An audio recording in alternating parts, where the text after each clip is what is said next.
Hi and welcome to today's 10 Questions in 10 Minutes, an interview series co-produced with MoCDA, Museum of Contemporary Digital Art, and SuperRare. I'm Stina Gustafsson, a curator at MoCDA, and with us today we have NACHO FRADES. Thank you so much for joining us today, NACHO. Really great to have you here. Thank you very much to you, and I want to give thanks to MoCDA and to SuperRare for Before we start with the questions, I'm just going to introduce you briefly. NACHO FRADES started in 1987 with Deluxe Paint II in an Amstrad PC1512. Since then, which was an exciting time with only 16 colors, he has dedicated his life to computer images and digital painting. He has worked with animation films and that industry for the space of 10 years.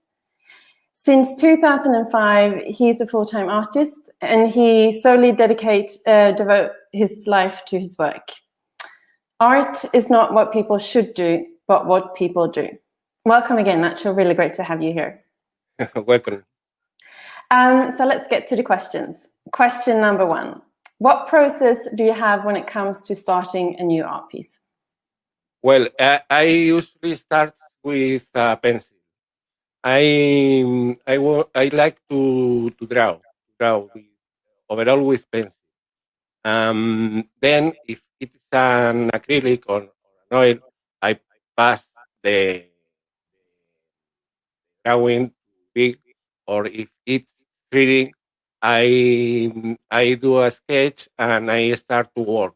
No, there is not a right way to do it.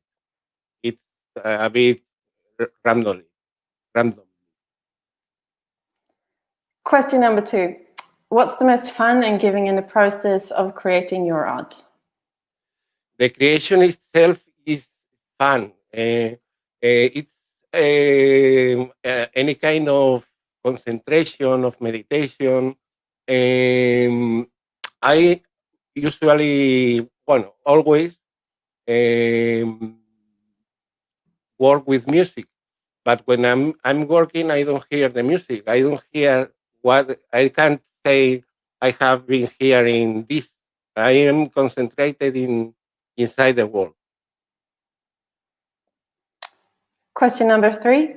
On your website, it says that your artworks describe the worlds, or that your artworks describe worlds that only exist within you. I'm wondering how much inspiration for these worlds do you get from the physical world around you? Well, I inspire in many sources, but mainly in internet, because I am always working in my studio. I don't go to the street, and less now. Problem. But I do a trick that is to go at the Google Street View, and I go to see cities like New York, Manila, Dubai, etc. You also mentioned that you work with other mediums, such as acrylic paint on canvas and also oil colors. What do you find the biggest difference between mediums similar to that and the digital medium? Well, if we are talking about painting, it's the same. That it's digital or it is analog. The technique is different, but the creativity can flow equal, the same way. But in 3D, we have the problem of the camera. In 3D, we need a camera, and the camera has a perspective, and we can see one face of one object and other face of the same object. It's a limitation, a great limitation.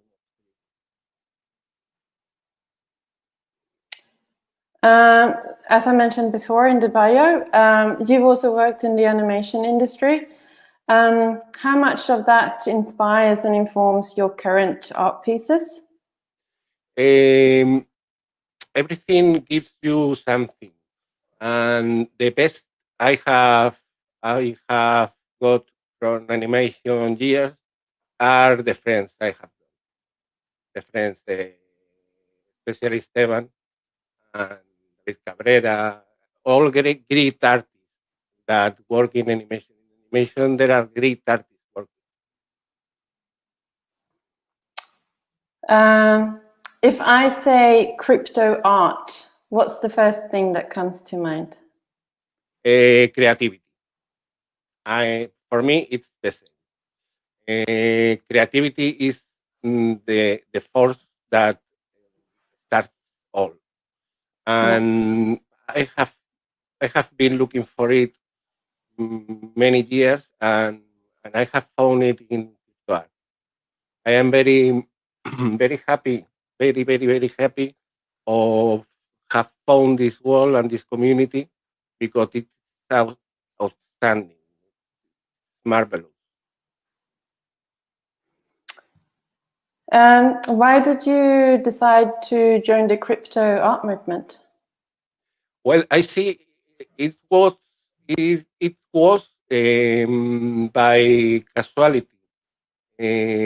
I saw in an Instagram profile some person that has crypto artist collector in his profile, and I start looking for what was crypto art, and I found SuperRare. I found um, an entire new wall of art. The wall of art right now, the wall of physical art is almost dead, and there is nothing new. I don't like it very much, but in crypto art, all is new and fresh. Some of your art pieces, such as Waiting for the Immortal and Capturing Life with Light, has sound to them. I'm wondering what usually comes first when you create these pieces. Is it the sound or is it the art itself? No, it's the image. The image is the first, always. Later, I look for a composer for the score, but I can work in both directions. But usually, I do first the image, and later the composer puts the music. But I have never tried, but I can do it in the reverse way. A composer can give me the, the the score, and I inspire in the music because I inspire in the music very much. For me, music is absolutely important. In few of your pieces, there is a floating male head, for example, in Oracle. It's very reminiscent of Greek marble busts and Greek marble statues. What inspired you to create this figure? Well, I love art in all the time, and we must think uh, what to us seems to be all in its time was like crypto art, the most modern thing possible, and we have to have respect for these men and women that are working before us. And the only difference is that now we do it with computers, but we do the same. Absolutely. And the last question, where on the internet do you currently find the most inspiration? In many places, but overall, overall in my mind, I inspire in my mind. Van Gogh said he paints his dreams. I try to paint what I imagine, but what I imagine is I have seen it before.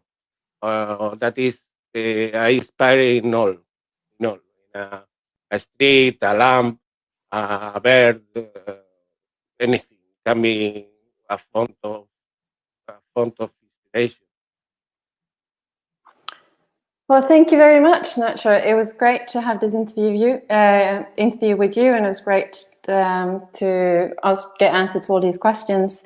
And also thank you for everyone who tuned in. Join us next Friday for the next episode of 10 Questions in 10 Minutes. Thank you. Thank you.